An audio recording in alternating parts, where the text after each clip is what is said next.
The story kicks off with a well-endowed girl barging into her friend's room on the first day of school. The catch? She enters without knocking, and Takeru is caught with his pants down. As some boxes are about to fall on Haruko, Takeru tries to save her but accidentally ends up with his hand on her ample chest. Despite it being an accident, Haruko hits him but still shows a peculiar interest in him. Afterward, Haruko asks why he wanted to transfer schools, and he simply says he chose this school because it used to be an all-girls school and now accepts boys. In other words, he's there for the girls. Takeru feels like he's in paradise with so many girls around, but when he separates from his friend, he witnesses two girls fighting and unleashing powers on each other over a boy. To make matters worse, another girl ends up with her head stuck in a tree. When Takeru warns her that her underwear is showing, she freaks out and accidentally falls on him, leading to an unexpected kiss. Just as she's about to send him to the underworld for seeing her private parts and kissing her, she notices a cursed mark on Takeru and declares herself his rival. Later, the respected director, Minori, explains that this is the first time the school is accepting boys. She mentions that the foundation of the school is martial arts, meaning students fight to earn grades and advance. Each student has a weapon called a Maken. When asked for a volunteer to demonstrate, Kodama steps up, still angry at Takeru for seeing her underwear, and chooses him. She tells him to relax as they will only pretend to fight, but she quickly turns into a beast and tries to electrocute him. At the last second, a random girl jumps in, using her assets to shield Takeru in front of everyone. She introduces herself as Inaho and declares she is there to be Takeru's wife. The director, eager to see the drama unfold, places the two students in the same dorm room. Meanwhile, Haruko doesn't want Takeru to enjoy any melons other than hers, and decides to live with them too. The harem grows as Kodama also joins, saying if there's room for two, there's room for three. Soon, the chaos begins, with Inaho invading Takeru's bed to sleep, or him waking up to find Kodama revealing more than she should, which doesn't end well. As they rush to school, the gate is about to close, but Kodama uses her power to throw Takeru inside. In short, she uses two invisible dwarves to manipulate electricity. Later, the director announces that the girls will have to undergo physical exams, meaning oranges and melons on display. Upon hearing this, Takeru and a boy named Kengo pretend to go to the bathroom just to climb a tree for a better view. They get the view everyone dreams of until it's Inaho's turn. Being a gentleman, Takeru doesn't let Kengo see his future wife, but their fun is cut short when Kodama catches them and delivers a double kick, sending the two perverts tumbling down the tree. Next, it's time for the boys' exams to receive their Maken, the weapon for fighting. Takeru gets distracted by the teacher's assets but sets that aside. When he places his hand on the device, it fails to select a Maken for him, which has never happened before. Besides Takeru, only one other girl didn't have her element defined. He must wait a month, which is a big problem since not everyone uses their weapons for good. Inaho makes it clear she will protect Takeru as her fiancé, but the reason for being his fiancé remains a secret. Hours later, Takeru and Haruko try to find a club for him, but disaster strikes as he is terrible at every sport. He ends up wanting to join the photography club, and Inaho offers to be his model. However, thinking Takeru would use the opportunity to see her assets, she doesn't allow it, and takes him to the school's public order club instead. Back in the air, while Haruko washes her oranges, she asks someone to grab the shampoo for her. When Takeru tries to help, he sees oranges larger than his head, and a slap is guaranteed. While Haruko explains that the club is about maintaining peace at school, Kengo appears like a ghost, eager to get close to Haruko's oranges. When Takeru tries to stop him, the obvious happens: she ends up with his hand where it shouldn't be, and gets punched by Minori, another club member who hates anyone wearing glasses. Later, a big guy wants to fight a girl named Azuki, and if he wins, she becomes his girlfriend. Takeru snaps, saying a girl shouldn't fight such a big guy, and suddenly unleashes an incredible power, stopping the big guy's attack. Azuki wins the battle with a knee strike. The Moral Club decides to relax in the hot springs, where we meet new club members. While the girls enjoy the springs in suspicious ways, a bear suddenly appears and starts using the two perverts as dolls. The girls use their Maken together, and with unnecessary violence, send the bear flying. Afterward, the boys' training begins, running 50 laps around the school while being attacked by Za's Maken. While Takak explains that each Maken has its element, the boys are exhausted. To wake them up, UKA has the brilliant idea of showing her bear print panties to them. After this delightful view, Takeru returns home completely worn out. As the lucky guy he is, he receives a relaxing massage from his wives. Out of nowhere, Kodama arrives, beating him up and inviting him on a date. The story begins with her buying item after item and forcing Takeru to carry her bags. She decides to buy a bra protector and tells Takeru to wait outside. However, as the place fills with women and Takeru is loaded with stuff, he trips and falls into the fitting room, seeing more balloons than a party planner. While they rest, Kodama suddenly attacks Takeru, wanting to see his mark again. They are attacked by a Maken user from a rival school who wants to gather information for an organization called Sagari. During the battle, Takeru and Kodama fall into the water, leading to another kiss. Afterward, Takeru becomes enraged, and with a few blows, turns the villain into a doll. When the fight ends, he forgets everything, and as a token of gratitude, Kodama gives him another passionate kiss, causing their friends who were following them to freak out, especially Haruko. The next day, Haruko is boiling with jealousy and starts making the worst food possible for Takeru. Days later, Takak asks Minaya and Takeru to investigate the attacks happening at school. When Takeru is alone, another girl appears out of nowhere, claiming to be responsible for everything and traps Takeru in a web. When Minori arrives to help, she also gets caught. Before things worsen, Haruko arrives, and the spider explains that she wanted to attract strong people to humiliate them since they wouldn't accept her challenge. Haruko quickly shows that no one messes with her man, using her Maken to open an extra-dimensional portal. In a second, she turns the girl into a doll. Just when we think everything will end well, Takeru trips for the 1000th time and falls onto his friend's oranges. Days later, to demonstrate how each element works, the teacher defeats Kurig with a single blow. We learn that Takeru promised years ago to marry Inaho, but for some reason he doesn't remember, leaving her very sad. Having made a cute girl cry, Kengo quickly knocks Takeru down. When Takeru goes after Inaho, he ends up using his body's element to save a kitten, just like the teacher did at school.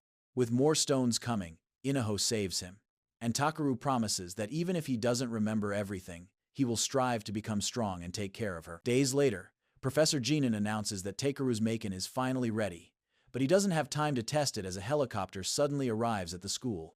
Out of nowhere, a bunch of new girls appear, along with a slick guy named Akaya, who starts flirting with Director Minori. He explains that the girls we saw earlier are exchange students from their rival school. In short, they are there because the rival school believes they want to revive Yamata no Orochi, a demon. However, as the newcomers start saying that the new school is a place for the poor, Azuki and Anne decide to settle their differences once and for all in a 3-on-3 volleyball match.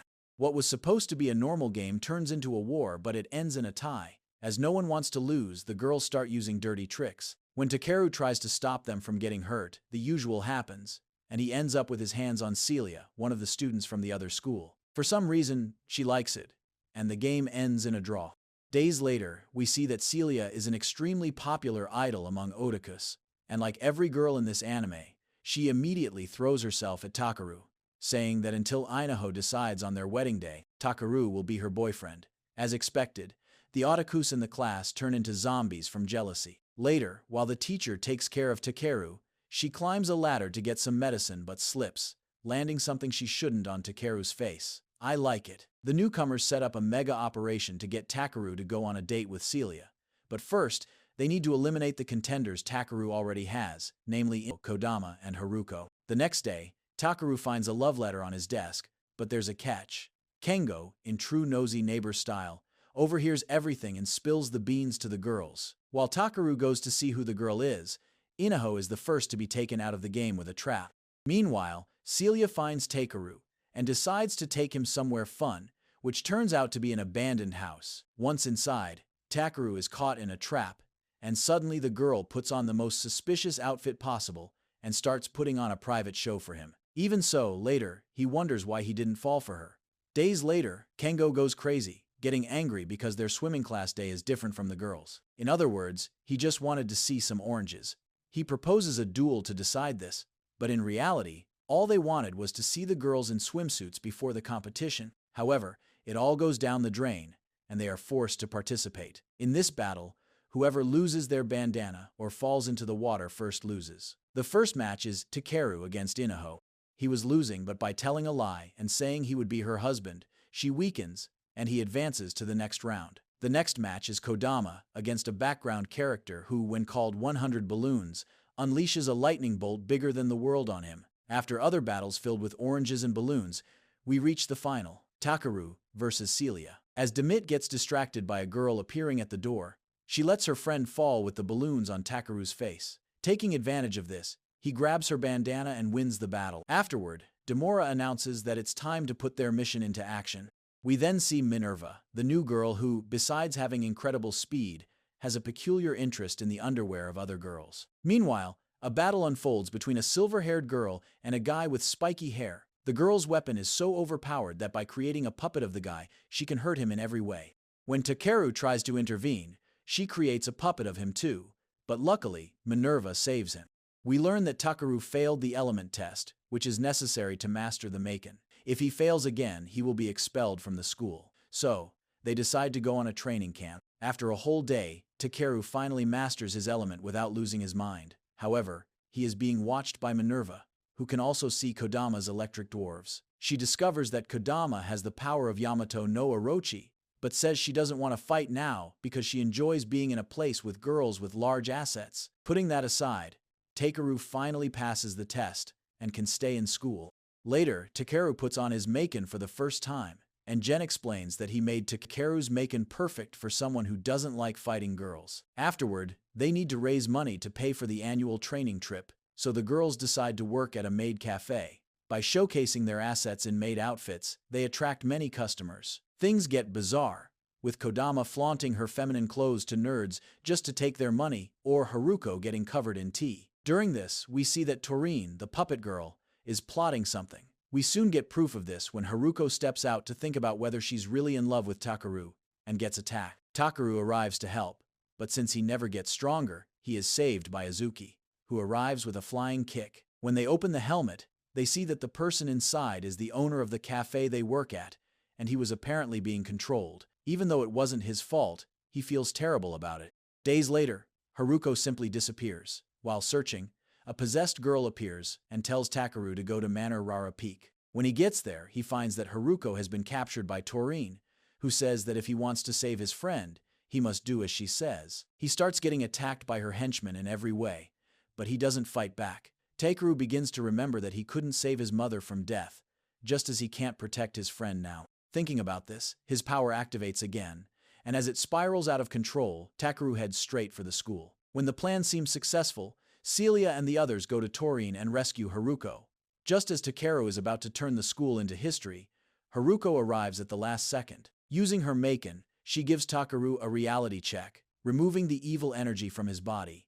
Finally, everything returns to normal, but we see that the Camarilla hasn't given up on Takeru. Because of this, he decides to take his training seriously, and peaceful days finally arrive at least until the second season. In the second season, we see Takeru waking up to relieve himself, but when he reaches the bathroom, he sees his friend Haruko in a way he shouldn't. She resolves it with a smack. Meanwhile, Inaho, who treats Takeru as her fiancé, arrives and gives him a free sample of her assets. Some people have all the luck, but the fun doesn't stop there. Kodama, Takeru's rival, arrives, and since Takeru is on the floor, he has a rather privileged view when looking up, resulting in his face getting grilled. On their way to school, the director gives them a straight talk. Either they enter before the gate closes, or the punishment will be a beating. Since Takeru is exhausted from the morning beating, Inaho uses her Maken to get him inside. Afterward, Takeru and the girls discover that some creature is attacking the girls in suspicious ways. Since Takeru and the girls are part of the school's moral club, which handles these matters, they are forced to act. Takeru notices that only girls with above-average assets are being attacked, meaning the next targets are Haruko and Za. When they set a trap to catch the culprit red-handed, Kengo gets hypnotized by a suspicious magazine the culprit throws. While the girls dress as maids to attract the culprit, a dwarf lion appears, showing off its six-pack, leaving the girls in a trance. To get past the guards, the culprit appears using Kengo's appearance, making the girls attack each other in a way we don't need to mention. When Takeru discovers what happened and arrives to help, his nose bleeds profusely from the view, and he ends up getting caught by the culprit. Before the culprit can attack the girls, Takeru remembers how much he loves his friend. Using his water tank head, he knocks the culprit down with a headbutt. Saying that the culprit is a disgrace to orange lovers, Takeru gets angrier than his grandmother and delivers a punch in true Saitama style to the guy's face. But something tells me he overdid it. Days later, we see a Maken user named Mihiru invading the school. When Haruko and Za go after her, the girl snaps her fingers, turning their clothes to smoke. Grabbing Haruko in that way, she uses her Maken on her and simply disappears. When Takeru wakes up and holds Haruko in his arms, she is more forgetful than my 100-year-old grandmother and doesn't even know her own name. When Professor Akisam examines Haruko, we see that besides stealing her memories, Mahiru also stole her power. We soon get proof of this as Haruko wakes up asking to marry Takeru, all because he saw her assets earlier, and she wants him to take responsibility. But of course, Inaho doesn't allow it since she hasn't had the chance to make a move on Takeru yet. Believe it or not, Haruko says she doesn't mind being the mistress in the relationship. We soon see that this guy's luck has no end. Besides having 2 wives without effort, both insist on pampering Takeru by feeding him, and even better, as Haruko offers to wash Takeru's back. She does it in a rather soft way, and when Kodama arrives and sees the scene, she obviously thinks he's taking advantage of Haruko's amnesia. While Takeru explains that they've known each other forever, it only makes Haruko more in love, thinking they were meant to be together. Even so, she doesn't remember anything. Later she says that even if she regains her memories one day, she still wants to be his girlfriend. But the sweet moment ends there. The next morning, Kodama notices that Haruko isn't in the girl's room, and guess what? She's in Takeru's bed, acting as if it's the most natural thing in the world. Takeru wakes up to a privileged view, but Kodama sees that Takeru is covered in neck marks, meaning Haruko slept in a rather unique way. Limits don't exist for this girl. In the middle of class, she throws herself at Takeru in front of the teacher, making the virgins furious at his luck. Afterward, Azuki and Kengo find the thief using Haruko's powers, but since she lacks experience with them, Azuki turns her into a punching bag in seconds. When the president arrives, let's just say they get their revenge in a way that even God wouldn't allow me to describe. Meanwhile, Haruko takes Takeru to the school's darkroom, wanting to prove her love in 2 big ways.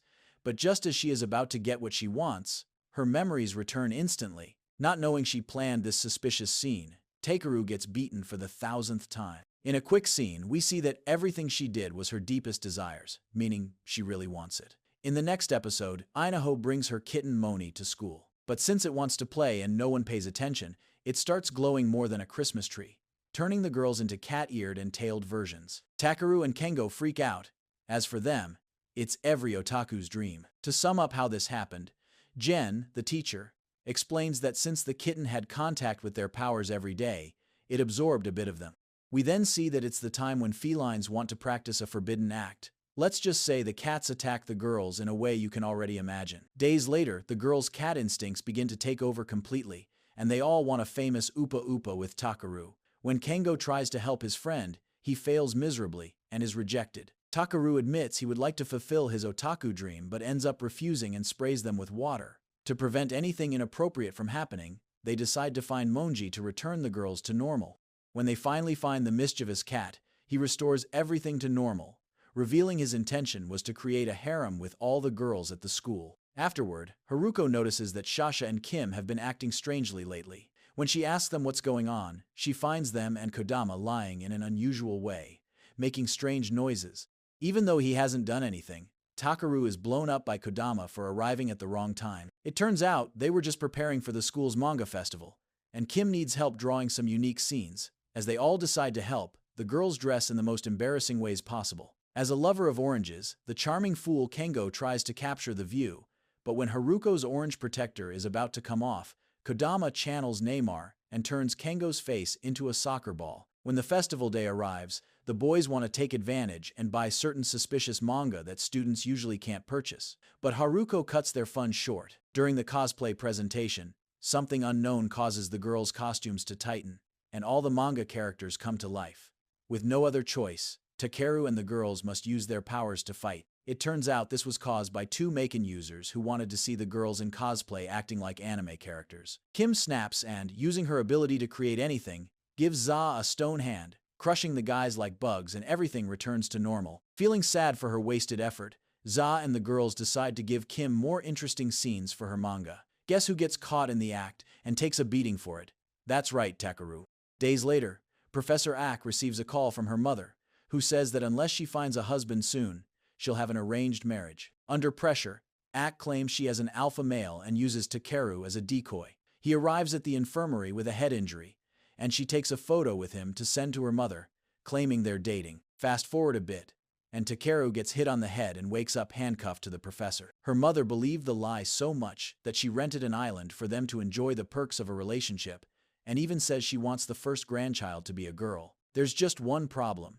Ak needs to use the bathroom, and since the handcuffs won't come off, it creates a scene neither of them imagined would happen. Even though she's quite the catch, Takeru does everything to avoid any suspicious actions, but it doesn't last long. AK decides to enjoy the hot springs, and since they can't separate, Takeru is so overwhelmed by the professor's attributes that he falls backward. Afterward, they decide to explore the island, growing closer until it starts to rain.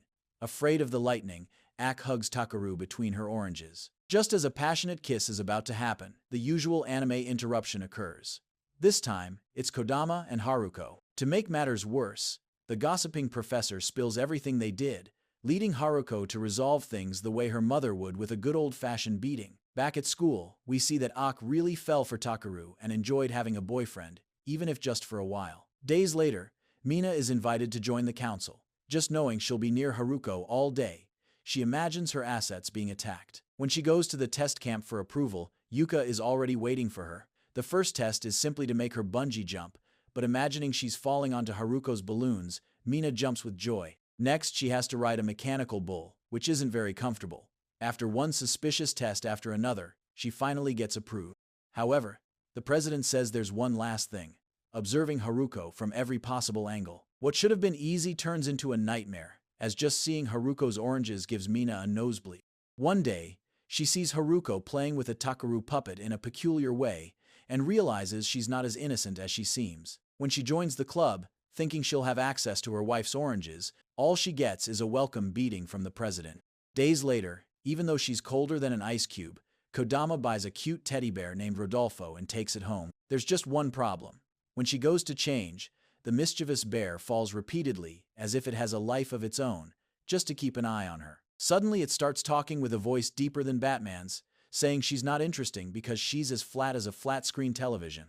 Kodama kicks it out, but no matter how many times she does, Rodolfo keeps coming back. It gets worse when Kodama summons her Thunder Gnome to knock Rodolfo down, but the bear wins over the gnome. When Kodama is about to burn it alive, her friends arrive at the dorm, so she only has time to lock it in the closet. Guess what? It goes to them too. Taking advantage of its cuteness, it starts attacking the girls without them noticing. When she tries to return the cursed thing, not even the store accepts it back, as it not only won over the clerk but also cheated on her with her friends. Rodolfo tells his story. 70 years ago, his first owner died in a war, and being just a cute bear, he couldn't do anything. When Kodama sympathizes, the bear attacks her forbidden parts. My God, what have I done with my life, Jesus? While fleeing from her, it attacks every girl's melons it sees. During this, Kodama is attacked by a Maken user. Out of energy from attacking Rodolfo, she ends up in a bad spot. At the last second, the hero Rodolfo arrives, turning into a Super Saiyan and attacking the villain's lower parts, making him feel a pain that makes any man cry. With the little energy he had left, Rodolfo returns to being a regular bear, and despite everything, Kodama cries for him. Days later, Minori overhears students saying her oranges are sagging. To teach them a lesson, she disguises Kengo and makes him the director just for fun.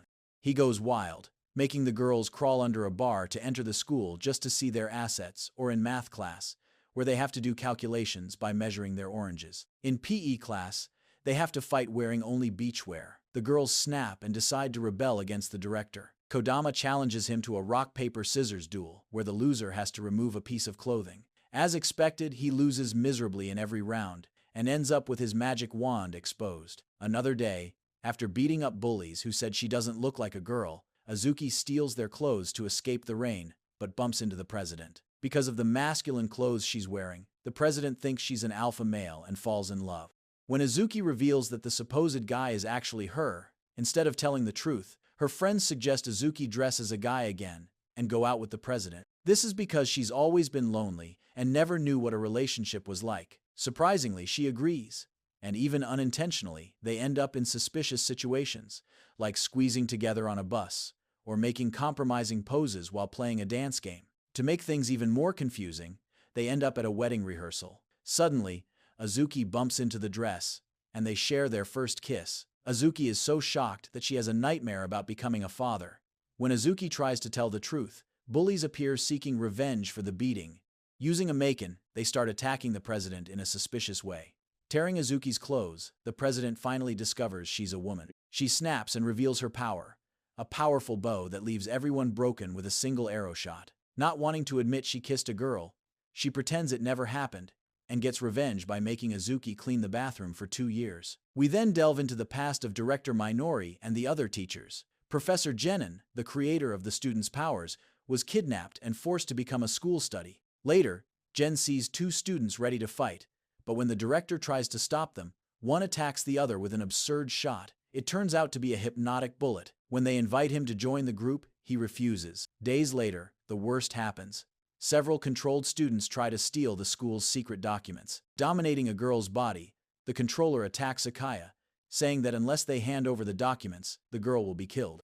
With the help of the girls, who arrive wearing suspicious outfits and putting on a show, they find the culprit hiding in the shadows. Using fireworks to illuminate the area, the plan goes down the drain. Using shadows in a Shikamaru style, the villain starts sinking them into quicksand. Director Minori, invoking an incredible power with her Maken, begins to block all the villain's attacks as if they were nothing. She declares that even if she dies, she'll continue to protect the school's secret. With a single blow, she leaves the villain more down than a drunkard.